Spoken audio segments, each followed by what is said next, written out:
Assalamu alaikum. Hello students, how are you? Today we will see the lesson number 13 of compiler construction, and as usual we will see an overview of previous lessons before starting the today's lecture.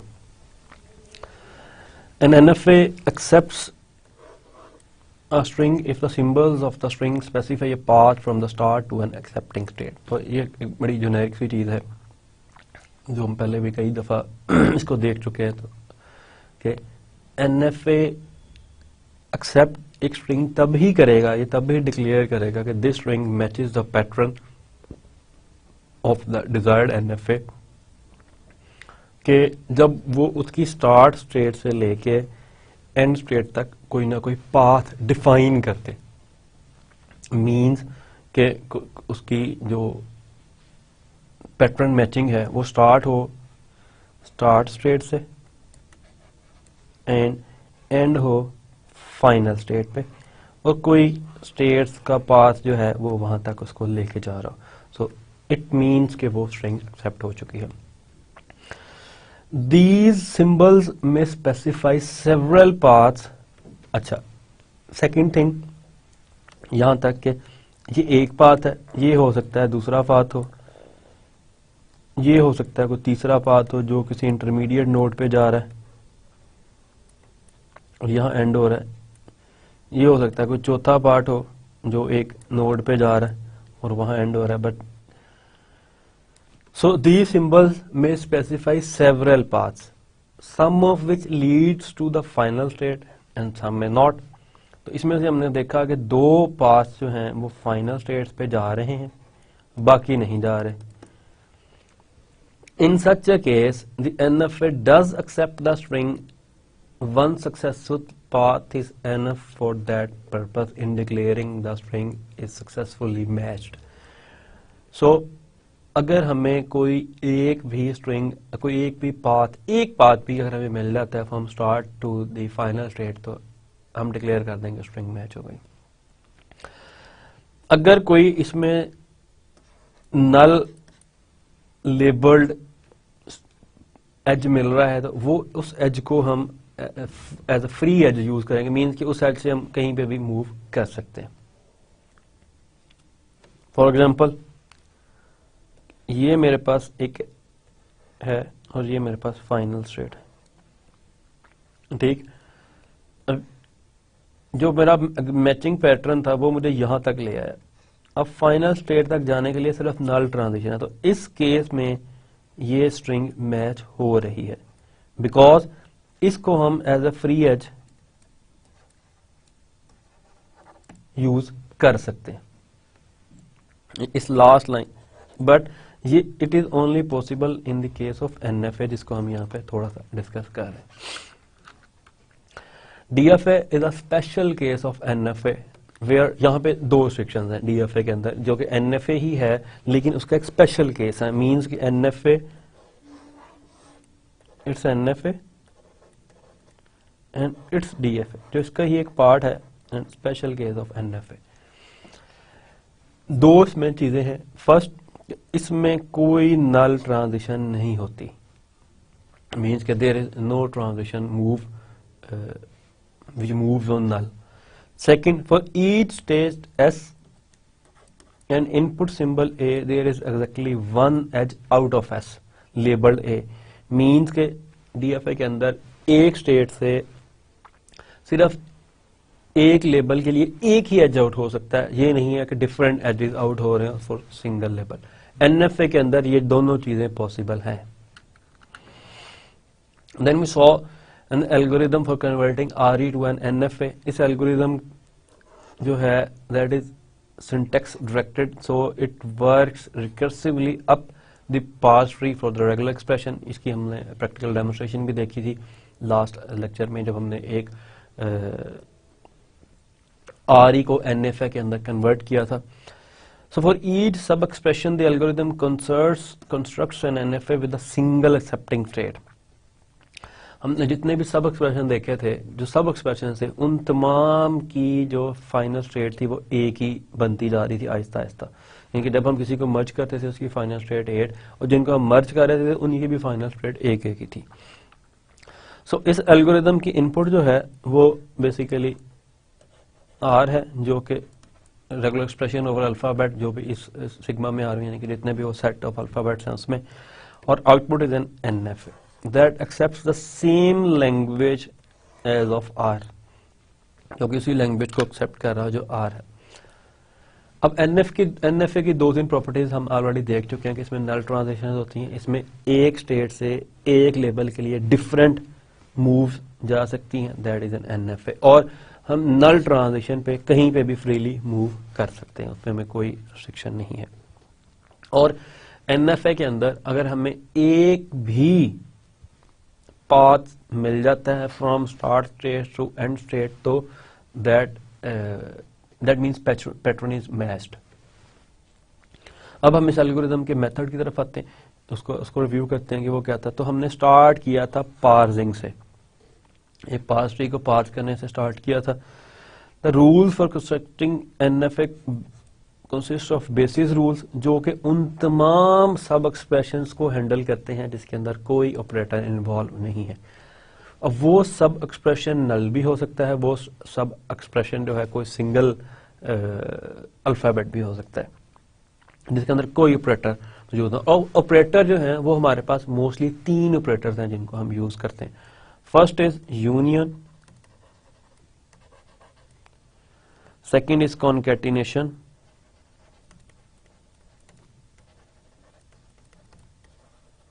इसकी कोई representation नहीं है लेकिन हम इसको इससे represent कर रहे हैं, and third is Kleene closure.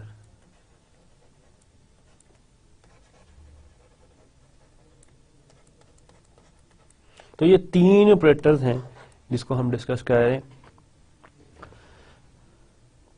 In this context. Okay, तो हमने जो आ रही है बेसिस रूल उस पे अप्लाई कर रहे हैं जिसमें ये तीनों ऑपरेटर्स मौजूद ना हो, और then we will move towards inductive step for constructing larger NFAs. तो इसमें वो तमाम सब एक्सप्रेशंस इन्वॉल्व हैं जिसमें ये ऑपरेटर मौजूद हो सकते हैं। तो पहला स्टेप जो है वो हम नल ट्रांजिशन पे अप्लाई करते हैं। अप्लाई किया, उसमें हमने देखा कि हमने एक स्टार्ट स्टेट ली, एक नल स्टेट ली और उसकी ट्रांजिशन कर दिया, उसको लेबल कर दिया नल से। ये स्टेट भी हमने खुद इसमें इंसर्ट की थी और ये फाइनल स्टेट भी हमने खुद इंसर्ट की थी। हमारे पास जो इनपुट थी दैट इज ओनली अ नल, यानी कि ये एक इनपुट थी और ये हमने तीन चीजें इसमें की, फर्स्ट स्टेट, फाइनल स्टेट और एज, जो कि फर्स्ट से फाइनल पे जा रहा है और उस एज का लेबल वो पर्टिकुलर नल है। देन सेकेंडली फॉर एनी सब एक्सप्रेशन ए, हमने क्या किया, ए के लिए हमने सिमिलर स्टेप्स को रिपीट किया, बस उस एज के लेबल को ए जो है वो डिक्लेयर कर दिया। और ये दोनों चीजें बेसिस स्टेप्स की मदद से हमने ये एनएफए जो कैलकुलेट किया, it is an distinct NFA, it is an distinct NFA, जो कि दो सब एक्सप्रेशंस का एनएफए था, वो हमने बेसिस स्टेप की मदद से कैलकुलेट किया। Then we moved for induction step. इंडक्शन स्टेप के अंदर हमने इन तीनों ऑपरेटर्स को बेसिकली एड्रेस किया। First operator is union. Union का रूल ये है कि जो एनएफए था फर्स्ट सब एक्सप्रेशन का और एक एनएफए था स्टार्ट लास्ट सेकंड सब एक्सप्रेशन का, जो कि इसका this is first, this is second, जो इस ऑपरेटर के दो ऑपरेंड्स हैं, left operand and right operand भी हम इनको कह सकते हैं। एक हमने नई स्टेट ली एज यूजुअल, जिस पर हमने बेसिस में ली थी, इसमें भी एक नई स्टेट ली और इन दोनों की स्टार्ट स्टेट्स पे एक नल ट्रांजिशन हमने कर दी। देन हमने एक फाइनल स्टेट ली और इन दोनों की फाइनल स्टेट से एक एक नल ट्रांजिशन उस पे कर दी, और जो हमारे पास एक नया एनएफए बना वो कुछ ये एनएफए था जो कि उसी लैंग्वेज को एक्सेप्ट कर रहा था, language of S union language of are.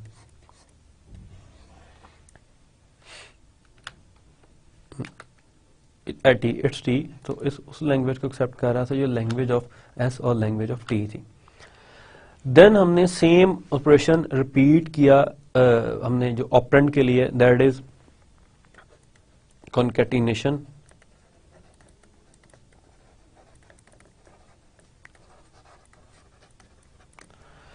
Concatenation operator के अंदर रूल ये है कि पहले सब एक्सप्रेशन की लास्ट फाइनल स्टेट्स दूसरे सब एक्सप्रेशन की फर्स्ट स्टेट को मर्ज कर दें। तो ये हमने उनको मर्ज कर दिया कि पहले की लास्ट दूसरे की फर्स्ट को मर्ज कर दिया, और पहले सब एक्सप्रेशन की जो इनिशियल स्टेट थी उसको हमने इस एनएफए की इनिशियल स्टेट डिक्लेयर कर दिया, और दूसरे सब एक्सप्रेशन की जो फाइनल स्टेट थी उसको हमने इस एनएफए की फाइनल स्टेट डिक्लेयर कर दिया। सो दिस इज, ये हमारा रिजल्ट था जिसको हमने फिगर यहां पे उसकी ड्रॉ की है। And similarly this NFA accepts the same language which results in the concatenation of these two languages which are basically concatenated. Then हमने clean closure का ऑपरेटर जो है उसको एड्रेस किया। क्लीन क्लोजर के ऑपरेटर के अंदर हमने जिस सब एक्सप्रेशन का क्लीन क्लोजर लेना था उसमें क्या किया कि उस सब एक्सप्रेशन के फाइनल स्टेट से फर्स्ट स्टेट पे एक नल ट्रांजिशन कर दी दिस।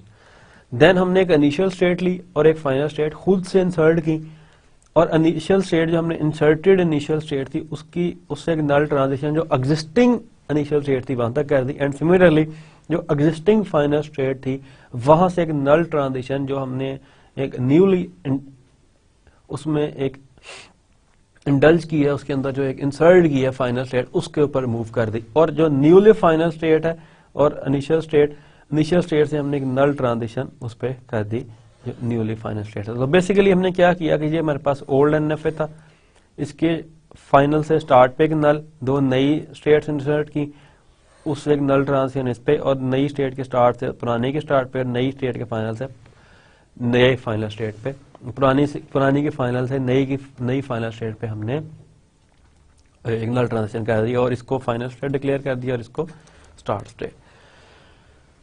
सो ये एनएफए जो है वो तमाम लैंग्वेजेस को एक्सेप्ट करेगा जो इस किसी भी फॉर्म से या इससे आगे जा रही हैं, क्योंकि क्लियर नंबर ऑफ अक्रेंसेस हम नहीं बता सकते, 0 और मोर अक्रेंसेस, तो जितने भी अक्रेंसेस होंगे उन सबको ये इसमें इंक्लूड कर दिया।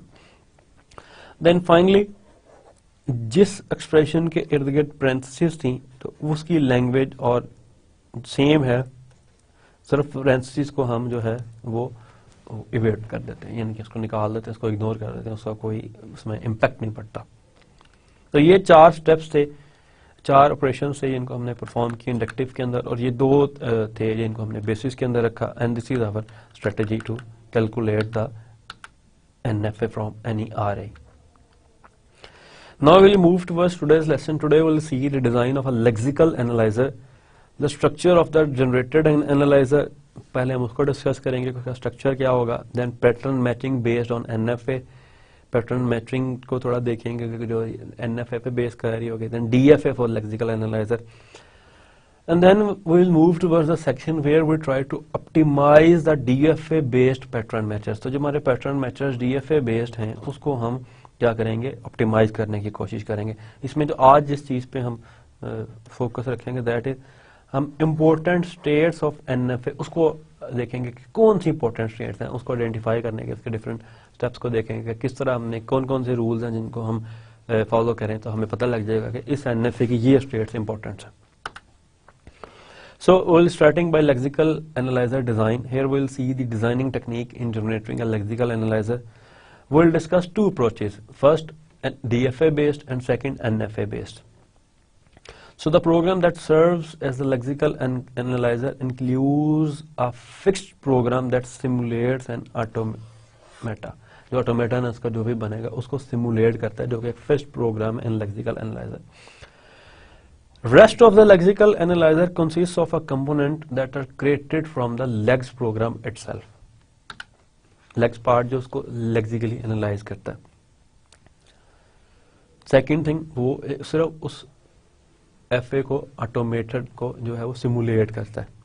So its main components are a transition table for the automaton, जिस पे automata base कर रहा होगा, functions that are passed directly through lexical to the output, कि जो फंक्शन जो कि डायरेक्टली पास हो जाएंगे। Third the actions from the input program which appears as fragment of code to be invoked by the automaton simulator का, जो automata का simulator होगा उससे जो ऐसे एक्शंस हैं जो इन्वोक होंगे as a fragments of programs code के जिन पे कोई ना कोई एक्शन परफॉर्म होना है। तो ये इसका एक स्ट्रक्चर है जिसको हमने ग्राफिक्स में, इसमें अगर देखें ग्राफिकल व्यूज का, कि ये हमारे लेक्सीम्स हैं, इनपुट बफर है जिसमें हमारे लेक्सीम्स होंगे। This is an automaton simulator जो उसको बेसिकली सारा सिमुलेट कर रहा है एंड ट्रांजिशन टेबल से वो कोई इनपुट ले रहा है, उसको दे रहा है। कुछ एक्शंस यहाँ पे होंगे जो ट्रांजिशन टेबल में एम्बेडेड होते हैं ऑलरेडी, जो हमने देखा भी था कि प्रिंट कर रहा है या कोई भी एक्शन परफॉर्म कर रहा है। तो लेक्सिकल कंपाइलर जो है वो इस ट्रांजिशन टेबल को और एक्शंस को जो है इनपुट दे रहा होता है। So now we will see the structure of generator analyser. To construct the automaton, we begin by taking each regular expression pattern in the lex program and converting it to an NFA. तो हमने इस automaton को, इस part को construct करने के लिए हम पहला क्या करेंगे, जो भी रेगुलर एक्सप्रेशन है जो पैटर्न को मैच करने के लिए लिखा है लेक्चर प्रोग्राम के अंदर, उसको कन्वर्ट करेंगे NFA के अंदर। लास्ट लेसन में भी हमने, आज के ओवरव्यू में भी हमने देखा कि किस तरह एक RE को NFA में कन्वर्ट करते हैं, तो वो प्रोसीजर सारा हमें पहले से पता है। So we need a single automaton that will recognize lexemes matching any of the patterns in the program. जो लास्ट हमने देखा था लेक्चर में RE को NFA के अंदर कन्वर्ट करने का तरीका, वो एक RE को हमने NFA के कन्वर्ट किया था। अब हमारे पास डिफरेंट REs हो सकते हैं एक लेक्सिकल पार्ट के अंदर, जो लेक्स प्रोग्राम है जो डिफरेंट पैटर्न्स को मैच करता है। तो सबसे पहले हम क्या करेंगे, उन तमाम REs को या उन तमाम NFA को जो एक एक RE से हमने ड्राइव करना सीखा है उसको सम अप कर देंगे, उनको कंबाइन कर देंगे एक फॉर्म में। So will combine the all NFAs into one by introducing a new start state. हमने एक नई स्टार्ट स्टेट लेंगे with null transitions to each of the start states of the NFA। उस NFA की जितनी स्टार्ट स्टेट्स होंगी उनके अंदर उसके साथ हम जो नई इनिशियल स्टेट लेंगे, स्टार्ट स्टेट लेंगे, उन सबको नल ट्रांजिशन से जोड़ देंगे। तो वो कुछ इस किस्म की फॉर्म बनेगी कि ये NFA था हमारा एक P1, ये P2 था, it is also an NFA, N तक चलता चलता। तो इन एक नई स्टार्ट स्टेट हमने ली, इससे नल ट्रांजिशंस जितनी भी मेरे थे सबके साथ मैंने नल ट्रांजिशंस एक एम्बेड कर दी। तो इस तरह जो है मैंने एक NFA कंस्ट्रक्ट किया फ्रॉम अ लेग प्रोग्रामर, जो क्या हुआ कि जिसकी स्टार्ट स्टेट एक और फाइनल, ये सब फाइनल स्टेट्स हैं। इनमें से कोई भी स्टेट को हम फाइनल जो है वो अज्यूम है हमारे पास सेट में, this is set of final states and this is single start state. अच्छा, इनके साथ कुछ एक्शंस भी परफॉर्म होते हैं जो हम इसके अंदर देखे थे, इसको हम थोड़ा सा डिस्कस करेंगे फिर कि ये ट्रांजिशन टेबल के साथ जो कुछ एक्शंस परफॉर्म थे, तो ये इस किस्म के एक्शंस होंगे कि लेट्स सपोज कि ये जो है अगर पैटर्न P1 मैच होता है तो उसके साथ ये एक्शन A1, अगर pattern this is pattern, this is also pattern, it is also an pattern, कि अगर ये पैटर्न मैच होता है जिसका ये RE था तो एक्शन A2 परफॉर्म करेंगे, कोई भी हम एक डमी एक्शन अज्यूम कर रहे हैं। सिमिलरली अगर ये परफॉर्म होता है तो हम ये एक्शन जो है, ये पैटर्न मैच होता है तो ये एक्शन परफॉर्म करेंगे फॉर पैटर्न Pn, ये अज्यूम किया हमने। So for pattern based matching, the simulator starts reading characters and calculate the set of states. At some point the input character does not lead to any state or we have reached the end of file. तो कुछ pattern में ऐसे हो सकता है कि वो set of states calculate करता है जाकर, लेट्स सपोज अगर मैंने एक पैटर्न मैच करना शुरू किया उसमें ये स्टेट इंक्लूड है, ये स्टेट इंक्लूड है, जब तक फाइनल तक हम नहीं पहुंचते। सो इसमें एक केस हो सकता है किसी ऐसे पॉइंट पे कि हम मैच कर रहे हैं लेकिन किसी एक ऐसी स्टेट पे चले गए हैं जहां पे हमारे पास इनपुट अल्फाबेट खत्म हो गए, मीन कि एंड ऑफ फाइल पे हम आ गए, उस लेक्सीम में हमारे पास कोई नेक्स्ट सिंबल नहीं है उस फाइल में। Since we wish to find the longest lexeme matching the pattern we proceed backwards from the current point. तो हम क्या करेंगे, उस पॉइंट से, उस स्टेट से हम एक स्टेप वापस आएंगे। Where there was no state until we reach an accepting state, कि जब तक हम किसी एक्सेप्टिंग स्टेट पे नहीं आते हम उससे एक पिछली स्टेट पे आ जाएंगे जो जहां से हमें आगे जाने का कोई रास्ता मिल रहा।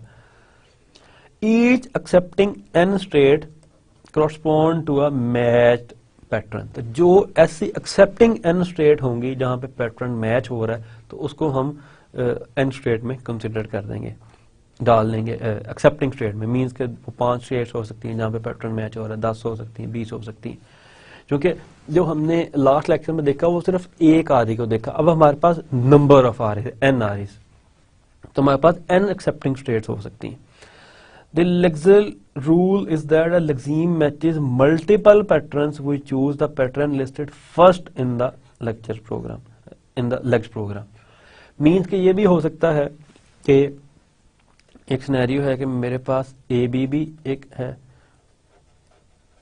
और एक ABBA है, दो पैटर्न्स हैं, दोनों की फाइनल स्टेट्स मेरे पास मौजूद हैं, यानी कि दोनों के आरीज मैंने, मतलब इनमें दोनों आरीज इंक्लूड है।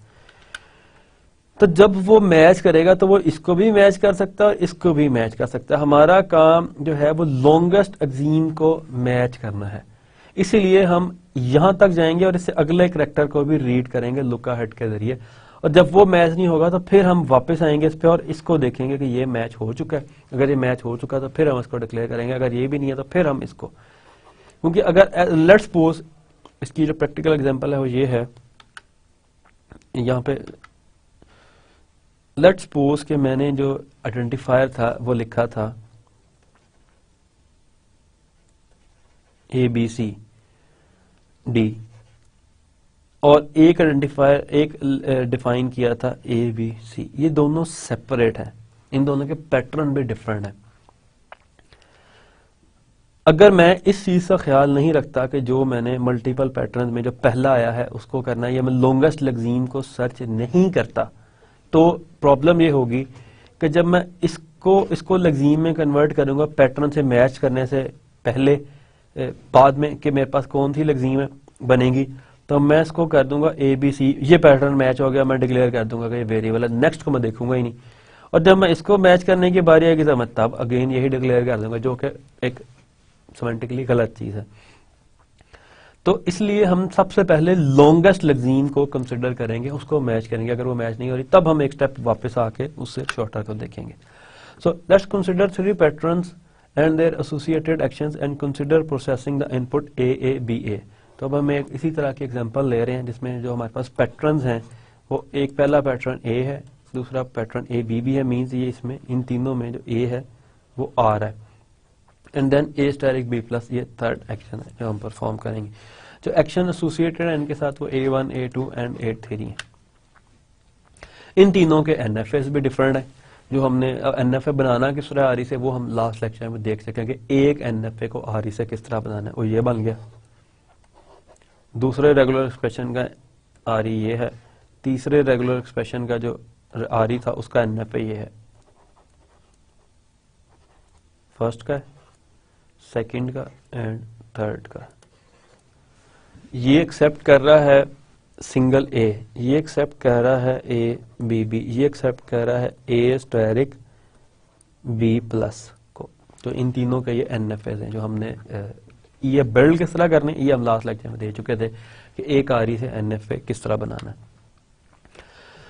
So now we produce a new start state. अब हमने एक न्यू स्टार्ट स्टेट को यहाँ पे प्रोड्यूस किया एंड नल ट्रांजिशंस जो हैं उसको असाइन कर दी एज वी डिस्कस्ड, जो हमने पहले ही डिस्कस किया। एक ये नल ट्रांजिशन, ये तीन चूंकि आ रही थे, तीनों की इनिशियल स्टेट्स को हमने नल ट्रांजिशन के साथ एम्बेड कर दिया।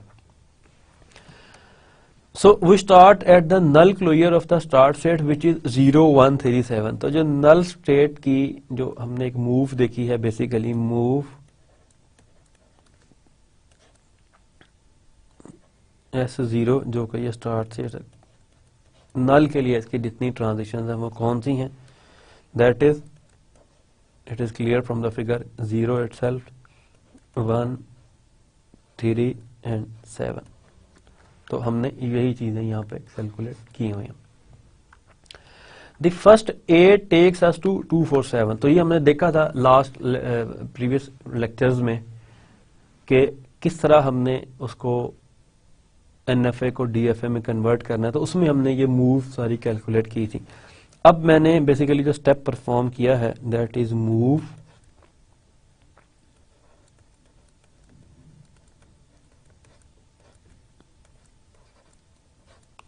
यानी कि अब मैंने मूव चेक करनी है इस सेट की ए के लिए, तो वो मेरे पास हो रही है जो कि क्लियर है। It is 2 1 1 2 and 3 4 7। ये सेट बनेगा 1 2 3 4 7। तो इस 3 को जो हमने इसमें कैलकुलेट किया और हमने नेक्स्ट देखा कि हमारे पास सिर्फ 2 4 7 है, और 1 और 3 को हमने क्यों रिमूव किया है? 1 और 3 को हमने सिर्फ इसी वजह से रिमूव किया है कि जो भी इंटरमीडिएट नल ट्रांजिशन है हमारे पास, लास्ट लेक्चर में हमने डिस्कस किया था कि जो उसको ऑप्टिमाइज करने के लिए कि जो इंटरमीडिएट नल ट्रांजिशंस होंगी इसके अंदर, वो सब हम इग्नोर कर देंगे। सिर्फ जिस से पहुंच रहा है उसको हम जो है कंसिडर करेंगे, जिन पे ए आ रहा है। तो इसमें हमारे पास ए आ रहा है सिर्फ 2 4 7 में, लेकिन जो पहला मेथड था जिसमें से हम डीएफए को एनएफए में कन्वर्ट करते उसमें हम सब ये नल को कंसिडर करते थे, उसको कंप्लीट एक स्टेट बनाते थे। So this includes an accepting state and indeed we have matched the first pattern. तो इसके अंदर चूंकि हमने देखा कि जो एक स्टेट है वो एक्सेप्टिंग स्टेट है, तो हमारा जो पहला पैटर्न है इस एग्जांपल का वो मैच हो चुका है। लेकिन हम यहां पे रुकेंगे नहीं। This includes an accepting state and indeed we have matched the first pattern, however we do not stop since we may find a longer match. तो हम आगे जाएंगे कि मे भी हमें कोई लॉन्गर मैच मिल जाए। तो अब हम इस 2 4 7 के ऊपर, अब मैं इसको जरा थोड़ा सा क्लियर कर दूं, इस 2 4 7 के ऊपर एग्जैक्टली सेम ऑपरेशन अप्लाई करेंगे नेक्स्ट इनपुट का। नेक्स्ट इनपुट हमारे पास थी फिर ए, तो अब हम सेकंड 2 4 7 के ऊपर इन स्टेट्स के ऊपर ए की मूव अप्लाई करेंगे, मूव ए। 2 के ऊपर ए अप्लाई किया, इसी के ऊपर आगे हमारे पास कोई नई स्टेट नहीं आएगी क्योंकि 2 से आगे कोई नई स्टेट नहीं जा रही। 4 के ऊपर हमने ए अप्लाई किया तो हमारे पास कोई नई स्टेट नहीं है। 7 के ऊपर जब हमने ए अप्लाई किया तो हमारे पास जो एक state I that is again 7, कि उसके ऊपर ए अप्लाई करने से अगेन हमारे पास कोई स्टेट नहीं आ रही, तो हम उसको जो स्टेट आ रही है वो अगेन 7 ही है, तो सिर्फ एक स्टेट आ सकती है जो 7 हो। तो अब जो नेक्स्ट हमारे पास स्टेट आ गई है that is only 7। Next input जो है हमारे पास दैट इज बी। तो the next A takes us to 7, तो ये हमें 7 पे लेगी। अब 7 के ऊपर स्टेट के ऊपर हमने नेक्स्ट इनपुट अप्लाई करनी है विच इज बी। 7 के ऊपर हम बी अप्लाई करेंगे तो हमारे पास जो नेक्स्ट स्टेट आ जाएगी that is 8। It is very much clear from this figure. अब हमारी 3 जो इनपुट्स थी, यही लिख लेता हूं, ए बी ए, 3 इनपुट्स को हम चेक कर चुके हैं। The last input is a. तो अब हम 8 के ऊपर मूव 8 ए, 8 स्टेट के ऊपर हम ए को मूव करेंगे। ए को मूव करने के लिए हमारे पास इसके अंदर कोई गुंजाइश नहीं है, तो एट द एंड हम डिसाइड करेंगे the next A fails since there are no transitions out of state A for input alphabet A. 8 number transition से हमारे पास कोई आउट ट्रांजिशन नहीं है for input alphabet A. So we are back in A, तो हम A के पास वापस आ जाएंगे and ask if one of these N state is an accepting state. तो ये हमारे पास एक्सेप्टिंग स्टेट है लेकिन ये नहीं है। Indeed 8 is accepting state for third pattern. तो थर्ड पैटर्न के लिए हमारे पास जो एक्सेप्टिंग स्टेट थी वो ये 8 थी थर्ड पैटर्न के लिए। So action 3 would now be perform, तो यहाँ पे हम एक्शन 3 परफॉर्म कर देंगे। तो जो भी एक्शन हम परफॉर्म करेंगे उसके साथ, जिसका भी हमने जिक्र किया कि चूंकि हमारे पास 8 के बाद ए नहीं था, लेकिन 8 हमारे पास एक फाइनल स्टेट थी, तो हमने डिस्कस किया था अपने इसमें कि हम matching the pattern we proceed backward from the current point, तो हम करंट पॉइंट से बैकवर्ड आएंगे 8 के ऊपर, where there has no state until we reach an accepting state, के जब तक हम एक्सेप्टिंग स्टेट पे नहीं जाते। तो जब हम इसे वापस आएंगे तो हम किस एक्सेप्टिंग स्टेट पे होंगे, 8 चूंकि खुद एक एक्सेप्टिंग स्टेट है, तो जो भी एक्शन एसोसिएट होगा इसके साथ वो हम परफॉर्म कर सकते हैं वहां पे। तो चूंकि 8 जो है वो एक्सेप्टिंग स्टेट, अगर वो एक्सेप्टिंग स्टेट ना होती तब हम कोई भी इसके साथ जो एक्शन था जो परफॉर्म वो हम नहीं कर सकते थे, जो भी एक्शन एसोसिएट होता है इसके साथ। Now will see the lexical analyser for DFA. In this section we see an architecture to convert the NFA for all the patterns into an equivalent DFA, और मेथड हम इसमें वही यूज करेंगे जो हमने पहले एक NFA को DFA में कन्वर्ट करने के लिए यूज किया था। Within each DFA state, if there are one or more accepting NFA states, determine the first pattern whose accepting state is represented and make that pattern the output of the DFA state। तब ये जो problem अभी हमने जिसको यहाँ पे आई कि ये यहाँ पे आके स्टक हो गया, तो अब ये इसे किस तरह डिसाइड करेंगे ए बी ए जो है वो किस पैटर्न से मैच हो रहा है। एक्चुअली ये इनमें से किसी भी पैटर्न से मैच नहीं हो रहा था। जो मैचिंग पैटर्न था दैट इज ओनली दीज 3, कि सिर्फ ये मैचिंग पैटर्न था, ये ए पैटर्न से मैच नहीं हुआ, इसलिए हमने ये डिसाइड कर लिया कि जो भी एक्शन परफॉर्म करना है वो यहाँ तक करना है, नेक्स्ट जो है वो हमें किसी फाइनल स्टेट तक लीड नहीं कर रहा। इसलिए हमने लुक अहेड से इसको वापस आए, जो हमने यहाँ पे बात की कि we are back in 8 and check किया कि कोई एन स्टेट है, तो 8 itself is an an state. तो एक्शन 3 जो इसके साथ एसोसिएटेड था इन आवर पर्टिकुलर एग्जांपल, तो वो एक्शन हमने परफॉर्म कर दिया। यहां पे भी एग्जैक्टली यही चीज डिस्कस हो रही है कि इसी आउटपुट पैटर्न को, फिर इसी पैटर्न को हम output of the DFA state declare कर देंगे।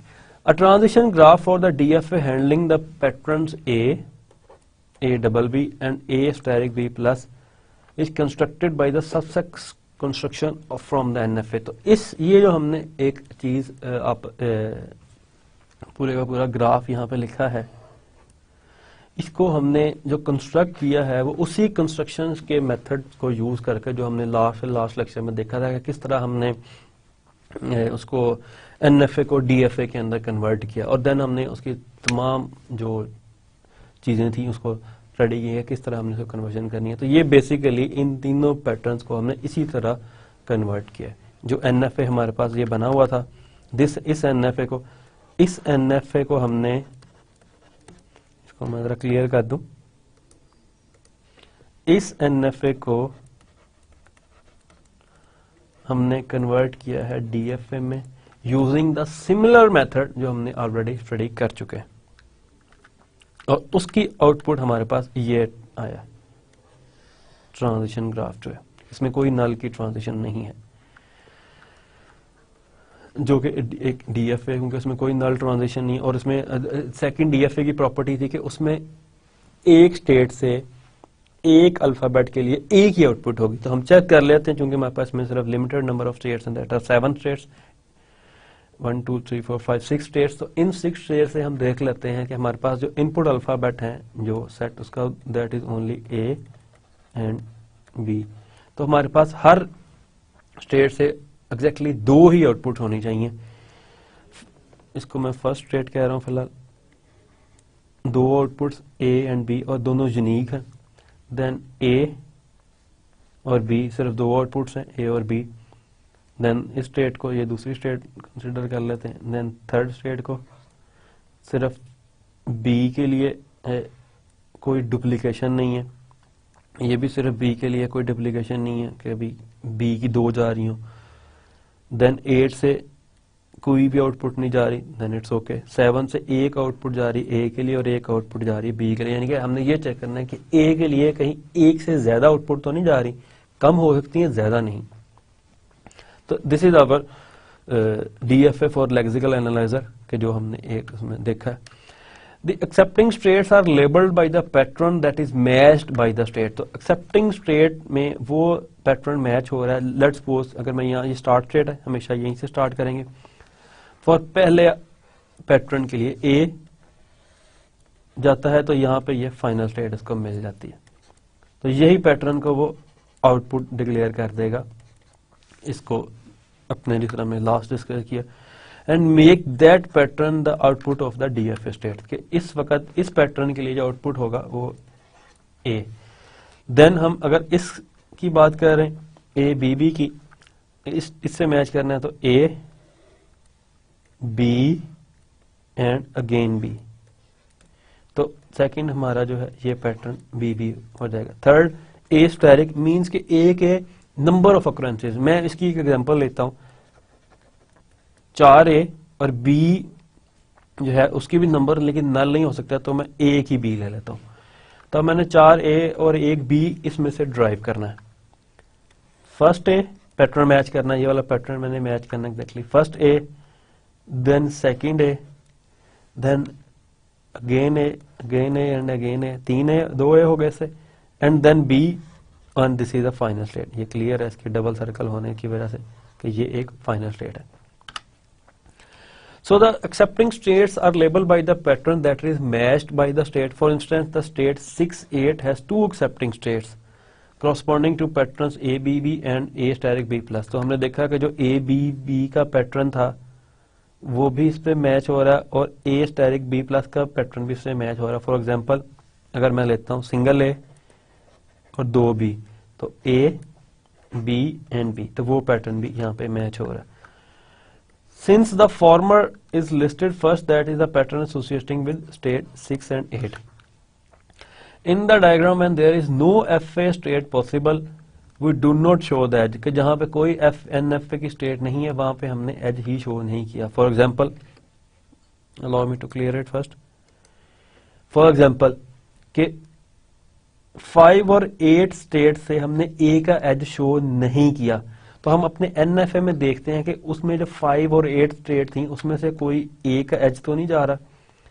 यहाँ पे भी 5 और 8 स्टेट से no edge for A, no edge for A, तो हमने यहाँ पे भी उसमें कोई एज शो नहीं किया जहां जहां पे भी ये सिचुएशन मैच कर रही है।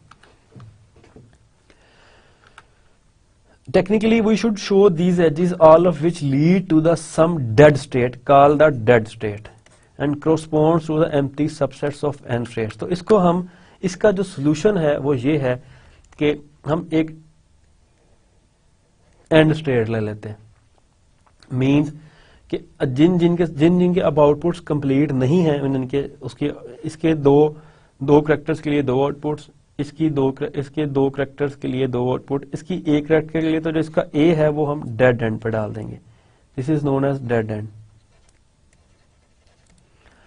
इसकी भी ए मिसिंग था फॉर इनपुट ए, ये भी डेड एंड पे। इसका भी ए मिसिंग था, ये भी डेड एंड पे।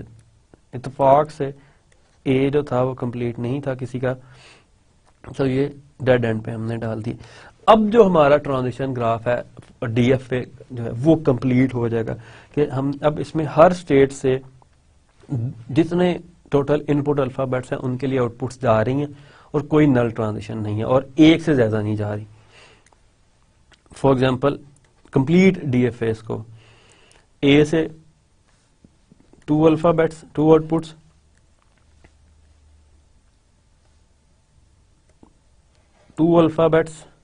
टू इनपुट्स 2 आउटपुट्स जो इनपुट अल्फाबेट्स हैं, 2 input alphabet 2 outputs for 7, 2 input alphabets and 2 outputs एक जे, इसी तरह 2 इनपुट अल्फाबेट्स एंड सब कंप्लीट हो गया।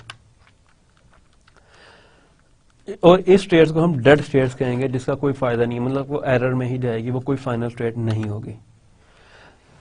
Now we will talk about some algorithms that have been used to implement and optimise pattern matches, यानी कि अब हम क्या करेंगे, ऐसी स्ट्रेटजीज के मतलब स्टडी करेंगे जो क्या करेगी, पैटर्न मैचेस। मैच तो हमने कर लिया पैटर्न, इस रिजल्ट के, इस डीएफए के नतीजे में हमने 3 डिफरेंट पैटर्न एक ही डीएफए के थ्रू मैच तो कर लिए, लेकिन अब हम इस प्रोसेस को ऑप्टिमाइज करेंगे, उसको देखेंगे कि हमने किस तरह करना। उसमें हम 3 डिफरेंट एल्गोरिथम्स को स्टडी करेंगे, चेक करेंगे 3 एल्गोरिथम्स को। First algorithm is used in the Lex compiler because it constructs a DFA directly from a RE, यानी कि पहले हमारा स्टेप था regular expression, NFA and then DFA. अब इस एल्गोरिथम में हम देखेंगे कि आरई से डायरेक्ट डीएफए कैसे कंस्ट्रक्ट करना है। तो हमारा ये पोर्शन जो है वो बीच में से निकल जाएगा, तो ऑटोमेटिकली ये चीज थोड़ी सी ऑप्टिमाइज हो जाएगी। The resulting DFA also may have fewer states than the DFA constructed by an NFA. तो हम ये देखेंगे कि जिस तरह ये डीएफए हमने कंस्ट्रक्ट किया वाया एनएफए, तो इसके अंदर हमारे पास स्टेट्स हैं 1 2 3 4 5 एंड 6 स्टेट्स। तो इसकी ऑप्टिमाइजेशन में हमारे पास चांस है, it is not a compulsion, it may have fewer states, कि हम 6 की जगह 5 स्टेट से गुजारा कर लें, मतलब हमारे पास 5 स्टेट्स हों जो हमें सिमिलर आउटपुट प्रोवाइड कर रही है। तो पहली ऑप्टिमाइजेशन टेक्निक में जिसको हम स्टडी करेंगे ऑब्वियसली, उसके अंदर जो हमारी अप्रोच होगी वो ये होगी कि हम आरई से डायरेक्ट डीएफए जनरेट कर लें, और जो इंटरमीडिएट स्टेप है RE to NFA and then NFA to DFA, उसको वेव आउट कर दें। The second algorithm minimizes the number of states of any DFA by combining states that have the same future behavior. Means हम जो second approach है वो ये होगी कि जो भी DFA है, let's suppose this is a DFA, allow me to clear this is the DFA। हमने क्या करना है, ये मैं सैंपल के तौर पर पेश कर रहा हूँ, जरूरी नहीं है कि इस पे वो प्रोसीजर अप्लाई हो और कोई पॉजिटिव इम्पैक्ट भी पड़े, मीन से कोई स्टेट रिड्यूस हो जाए। जब हम सेकंड एल्गोरिथम की जो स्ट्रेटजी है जो हम डिस्कस कर रहे हैं, उसको जब हम अप्लाई करेंगे इस डीएफए के ऊपर, तो हम ऐसी तमाम स्टेट्स को मर्ज कर लेंगे जिनका फ्यूचर बिहेवियर सेम हो। ये चीज अब हमने डिटेक्ट करनी है, जब हम एल्गोरिथम को स्टडी करेंगे तब देखेंगे कि कौन कौन सी स्टेट्स हैं जिनको हमने डायग्नोज करना है कि इनका फ्यूचर बिहेवियर सेम है। The algorithm itself is quite efficient, running in time big O and log n, where n is the number of states of the DFA। तो इसकी जो टाइम बाउंडिंग है, जो इसका कम्प्लेक्सिटी है, that is big O and log n। The third algorithm produces more compact representation of transition tables in the standard के अलावा हट के that of standard which is 2 dimension table. कि भाई हम क्या करेंगे, बजाय इन सब चक्रों में पढ़ने के एनएफए डीएफए एंड ब्ला ब्ला ब्ला, हम सिंपल एक रिप्रेजेंटेशन करेंगे ट्रांजिशन टेबल की, दैट इज 2 डायमेंशन टेबल। उसको भी हम देखेंगे वो क्या चीज है। So these are the 3 algorithms which we will use hopefully to optimize the DSA based pattern matches, कि हम उनकी एफिशिएंसी को, उनकी प्रोडक्टिविटी को हम थोड़ा सा ऑप्टिमाइज करेंगे ताकि वो जल्दी रिजल्ट दे दे। और ऑप्टिमाइजेशन में 2-3 चीजें इंक्लूड होती हैं कि एक तो रिजल्ट टाइम एफिशिएंट हो, मेमोरी एफिशिएंट हो, और तीसरा उसमें जो बग्स हैं, जो नंबर ऑफ एनोमलीज हैं, वो रिमूव हो जाए। Important states of an FNA। Prior to begin our discussion of how to go directly from a RA to DFA, सबसे पहले हमें NFA का ऑपरेशन करना पड़ेगा। So we need to first dissect the NFA construction and consider the roles played by various states। कि हम उनके rules को आइडेंटिफाई करेंगे, चेक करेंगे, नोट डाउन करेंगे कि जो डिफरेंट स्टेट्स हैं एनएफए के अंदर वो जो रोल प्ले कर रही हैं। तो हम इसके लिए एनएफए की डायसेक्शन जरूरी है। So we call a state of an NFA important if it is has no null out transition, means कि वो सारी ट्रांजिशंस जिसमें कोई इनपुट अल्फाबेट इंक्लूड है तो वो इंपॉर्टेंट है। बाकी जो नल ट्रांजिशंस है उनको हम निकाल देंगे। फॉर एग्जांपल जिस तरह इस एग्जांपल में हमने यहां से जब हम कैलकुलेट कर रहे थे मूव ऑफ जो सेट था हमारे पास 1 0 1 3 7 जो हमने कैलकुलेट किया था सेट नल ट्रांजिशंस का जो था, उसके बाद हमने जो इस पे ए की इनपुट अप्लाई की थी तो उसके रिजल्ट में जो हमने निकाला था आंसर दैट इज 2 4 एंड 7। जबकि हमने जो लास्ट से लास्ट लेक्चर में जो एक सिंपल ये चेक किए थे क्लीन क्लोजर उसके अंदर हमने जो निकाला था दैट इज अगर उस स्ट्रेटजी के तहत निकालते तो निकालते 1 2 3 4 7। इसके अंदर जो 2 स्टेट्स मिसिंग हैं 1 एंड 3 वो यही नल ट्रांजिशंस हैं जिनकी अब हम बात कर रहे हैं कि हम इन ट्रांजिशंस को इंपॉर्टेंट कंसिडर नहीं करेंगे। जो 2 4 7 टाइप की ट्रांजिशंस हैं उनको हम इंपॉर्टेंट कंसिडर करेंगे। उस स्टेट को हम इंपॉर्टेंट डिसीजन कंसिडर करेंगे। लेट्स सपोज इस केस में अगर हम इसकी प्रैक्टिकल एग्जांपल की बात करें, इस केस में जो हमारे पास इंपॉर्टेंट स्टेट्स हैं that is 1 3 and 7। 0 is not an important state क्योंकि इससे कोई भी करेक्टर जो है वो इनपुट अल्फाबेट जो है वो नहीं जा रहा। This subset construction uses only the important states in the set T when includes null closure, move T and A other sets of states reachable from T on input A। तो similarly जिस तरह हमने last time जो calculate की थी वो important set की थी, ये वो एग्जांपल थे इसकी। During the subset construction, 2 sets of NFA states can be identified if they have the same important states। हम उसको आइडेंटिफाई कर लेंगे उन दोनों की इंपॉर्टेंट स्टेट्स हैं वो सेम है। Then either both have accepting states और नाइदर, यानी कि या उनमें दोनों में एक्सेप्टिंग स्टेट्स हो या ना हो। The important states are those introduced as initial states in the basis part for a particular symbol position in the regular expression. जो इनिशियल स्टेट्स होंगी जो हमने बेसिस में किया था वो तो ऑब्वियसली इंपॉर्टेंट है कि हमने वहां से उसको इनिशिएट करना है चीज को। देन इसमें एक और चीज है, the constructed NFA has only one accepting state but this state having no out transition is not an important state. हमने जो अभी डिस्कस किया लास्ट के, जिस स्टेट से कोई स्टेट आउट नहीं जा रही किसी इनपुट अल्फाबेट के ऊपर, वो स्टेट को हम नॉन इंपॉर्टेंट डिक्लेयर करेंगे। तो जो फाइनल स्टेट होती है हमारे पास उससे मोस्टली हम देखते हैं कि कोई स्टेट ड्राइव नहीं हो रही होती। इन सम केसेस हो रही होती है बट स्टिल उसमें से नहीं ड्राइव हो रही होती। तो ये हमारी पहली बात है जो हमने की है।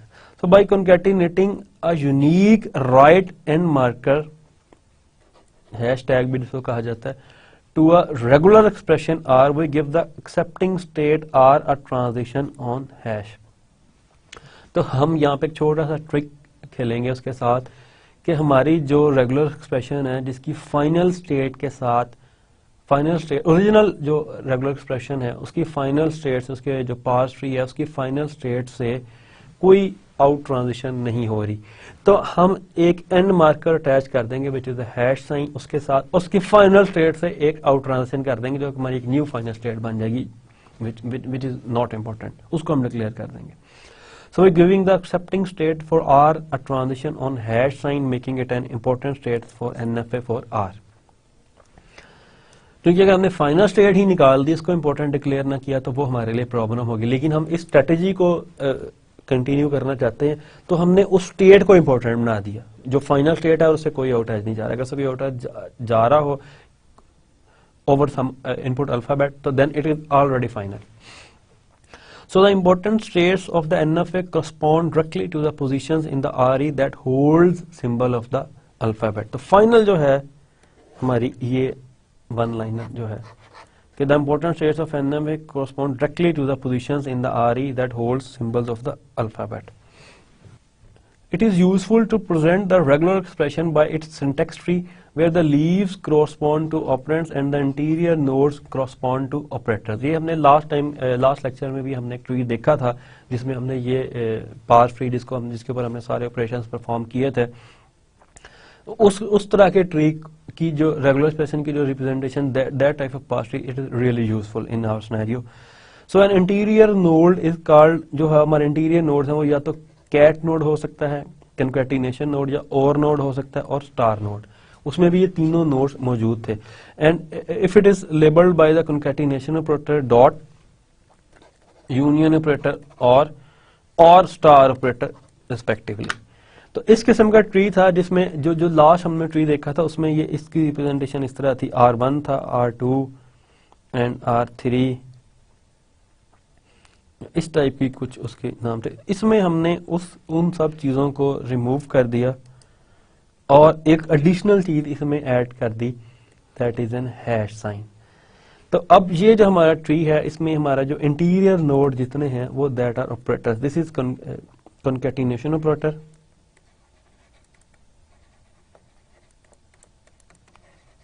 इसको डॉट साइन से जो है वो किया जाता है रिप्रेजेंट. यहाँ पे थोड़ी सी क्लैरिटी के लिए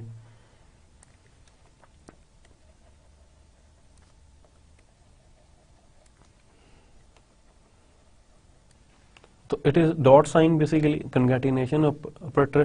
दिस इज स्टार नोड जो कि हमारा क्लीन क्लोजर कैलकुलेट करने के काम आता है. क्लोजर जिसको हमने कहा जाता है वो कैलकुलेट करते हैं सारा इसका. तो then this is our union operator.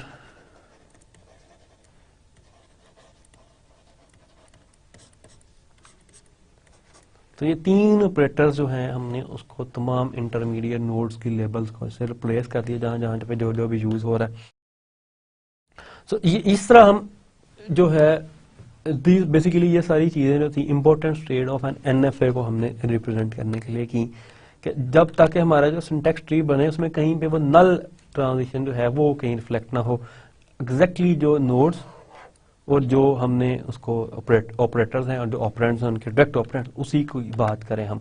तो ये हमारा फर्स्ट स्टेप होगा जो आज हमने देखा. जो फर्स्ट स्टेप था कि जिसके अंदर हमने ये चीज चेक की कि हमारा जो एनएफए है उसके अंदर से हमने अपनी इंपॉर्टेंट स्टेट्स को सारा मार्क कर दिया, उसको पॉइंट आउट कर दिया कि जो जो इंपॉर्टेंट स्टेट्स हैं उसकी हमने जो चीजें थी वो चेक कर लेंगे. इंपॉर्टेंट स्टेट वो हैं जिनसे कोई आउटपुट किसी अल्फाबेट की जा रही हो जो कि उसमें हमारे अल्फाबेट सेट में इंक्लूड हो.